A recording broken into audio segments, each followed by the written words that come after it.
geedka oo taariikhda soddon July 2022 shir aadin hayna ma inay suqooyay laamaha amniga dawlad goboleedka Koonfur Galbeed oo shirkaasay meeshii gudoomiyay madaxweynaha dawlad goboleedka Koonfur Galbeed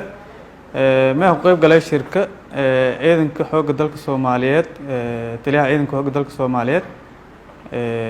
taliyaha qaybta booliska gobolka Baay taliyaha nabad sugidda iyo saraakiil kale ku tirsan laamaha amniga dawlad goboleedka Koonfur Galbeed shirka geedka ma inta badan lagu hadlay ma ilaahay dagaala xakuusboonadii muddooyinkan xuduudka Soomaaliya la wadaagta dawladda Itoobiya saasoo kale shirka may baa lagu hadlay qaraxiye oo muddooyinkan ha ku kororeen magaalooyinka Baydhabo Marka iyo Afgooy oo dhibaatooyinka jeesadii dad shacab iyo mas'uuliyiin ka tirsan dawlad goboleedka Koonfur Galbeed gudoomiyihii degmada Baraawe gudoomiyihii degmada Marka iyo wasiirkii cadaaladda dawlad goboleedka Koonfur Galbeed iyo dad badan oo shacab kale dhibaatooyinka jeesadii shirkan inta badan maylan ku hadlay armooga sayti mayba warbixin lagu dhigeensaday laamaha amniga dawlad goboleedka Koonfur Galbeed iyo wasiirka amniga dawlad goboleedka Koonfur Galbeed iyo warbixin lagu dhigeensaday shirka ugu dambeyn may awaamir la ku saaray intii howlgal oo wadajir ah oo lagu hortago nabaddiidka al-shabaab la qaada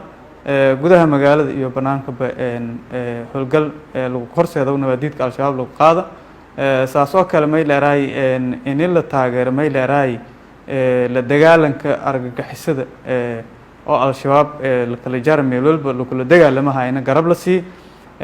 ciidamada ammaanka dawlad goboleedka Koonfur Galbeedna may leeyahay dagaalka sayti may leeyahay la dagaalanka argagixisada iyo diyaar garoowan saasoo kale may shacabka guud ahaan magaalooyinka oo may leeyahay dhibaatooyinka hadda ku jeesida hayeen kooxaha argagixisada al-shabaab dhibaatada ku jeesida hayeen yoona maylanka baaqay shacabka in may la shaqeeyaan laamaha amniga oo garab siiyaan ciidamada dagaalka kala jar nabaddiidka al-shabaabna may leeyahay garab la sii oo lungurmada saasoo kale may leeyahay taageero xoog leh muuji ciidamada iyo may leeyahay geesiyaasha ciidamada oo dagaalka mar walba dhiijo umurahayaan sidoo nabadlan helaan lahay maylku bogaadiyay shacabka in may leeyahay la shaqeeyaan laamaha amniga maamulka degmooyinka iyo gobolada Koonfur Galbeed iyo maylku bogaadiyay in dhiirigelin u soo bixin ciidamada oo garab surman sida oo gudoomiyaha degmada Baydhabo gudoomiyaha gobolka Baay iyo gudoomiyaha gobolka Shabeellaha Hoose gudoomiyaha gobolka Bakool iyo intaas dhan maylanka baaqay ciidamada in garab siiyaan oo shacabkana gawaabiyaan oo dhiirigelin u soo bixin ciidamada la garab surma intaasay shirka inta badan lagu hadlay